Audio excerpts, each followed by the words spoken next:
ओम शांति।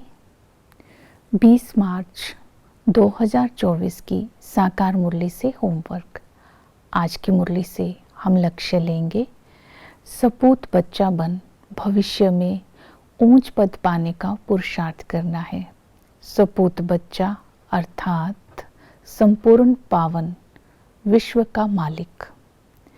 तो सपूत बच्चे की विशेषता है निरंतर बाप की याद में रहना और सेवा में बिजी रहना। और याद के लिए आज की मुरली में बाबा ने कहा कि अपने को आत्मा समझ बाप को याद करो। इसी याद को ही मन मना भव कहते हैं। याद करने की विधि बताई। याद तभी हो सकती है अगर एकांत होगा, तो बहुत अच्छा एकांत बाबा ने कहा मधुबन में है। धंधाधोरी करते एकांत नहीं मिलता। तो बाप को जब एकांत में बैठते हैं और अपने को आत्मा समझते हैं, याद करते हैं, तो विकर्म विनाश हो जाते हैं। आत्मा स्वच्छ बनती जाती है, विकार निकल जाते हैं और आत्मा भविष्य में ऊंच पद पाने की अधिकारी हो जाती है। क्योंकि पावन दुनिया में पावन बन करके ही हम मालिक बन सकते हैं। तो इस तरह आज इस विधि को अपनाना है। दूसरी विधि बताई यात्रा। क्योंकि बाबा ने कहा अगर याद भूल जाती है तो देह अभिमान आ जाता है। देह अभिमान आने से भूलें हो जाती है। इसलिए सारा दिन स्मृति में रखना है कि मैं यात्री हूँ। उठते बैठते चलते फिरते याद की यात्रा में रहना है। याद की यात्रा होगी तो कोई भूल नहीं होगी, देह अभिमान नहीं आएगा। निरंतर याद में रहने की तीसरी विधि बताई संबंध। संगम पर एक बाप ही बाप, टीचर, साजन, सतगुरु सब कुछ है। तो भिन्न भिन्न संबंधों से बाबा की स्मृति में रहेंगे। बाप के संबंध से स्मृति रहे कि मैं ईश्वरीय संतान हूँ। इस संगम पर सच्चे बाप से ऊंच वर्षे का अधिकारी बनता हूँ। तो अपने संबंध की स्मृति से वर्षे की स्मृति रहेगी।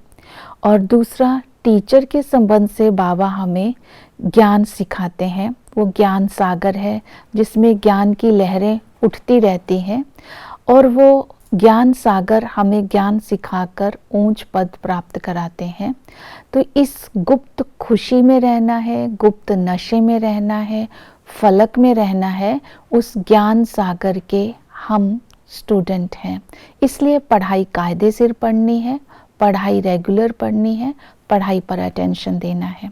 सतगुरु हमें पावन बना करके साथ ले जाते हैं। तो ऐसे सतगुरु का कोई भी ऐसा कर्म नहीं करना कि नाम बदनाम हो। वो साजन हमें सुख धाम में भेज देते हैं। उस साजन के साथ हमारा सुख का संबंध है।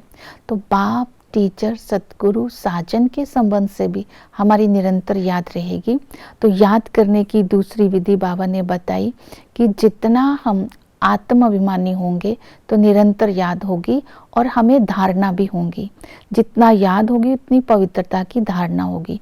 पवित्रता की धारणा के लिए बाबा ने कहा दैवी गुण धारण करने हैं।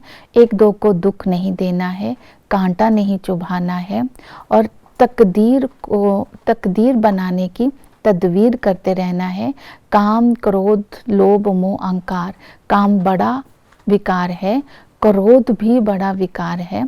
इसलिए इन विकारों को अपने अंदर से निकाल देना है। ये गंदी आदतें हैं। बाबा ने कहा इनसे अपने को मुक्त करना है। तो विकारों से नफरत करनी है। तो ये धारणाएं जब होंगी तो अपने आप ही पवित्र संस्कार, दैवी संस्कार आ जाएंगे। और चक्र की याद से बाबा ने कहा कि अपने संस्कारों में पवित्रता लानी है। जब सतयुग था तो फूलों का बगीचा था। उस समय सभी आत्माएं दैवी गुण धारण की हुई थी। सारी आत्माएं स्वच्छ थी, वहाँ कोई भी एक दूसरे को कांटा नहीं चुभाता था। जैसे ही मध्य में आते हैं कांटों का जंगल बन जाता है, देह अभिमान में आ जाते हैं, भक्ति भी करते हैं लेकिन उतरती कला हो जाती है। संगम पर बाबा आकर के हमें कांटों को फूल बनाने का पुरुषार्थ कराते हैं और हम भविष्य में ऊंच पद पाते हैं पावन बन करके। इसी आधार पर फिर हम सर्विस करते हैं। सर्विस का आधार है कि सर्विस का शौक होना चाहिए, सर्विस में सेवा का बैलेंस होना चाहिए। योग बल होगा तो जिसको भी ज्ञान सुनाएंगे उसको तीर लगेगा। बैज के ऊपर समझाना है, लक्ष्मी नारायण के चित्र के ऊपर समझाना है, ट्रेन में समझाना है तो बाबा ने कहा समझाते समय बाप का परिचय देना है और ये बताना है लक्ष्मी नारायण ने ये पद किससे पाया और कैसे पाया। तो इस तरह विचार सागर मंथन भी करना है, नई नई युक्तियां भी निकालनी है। ओम शांति।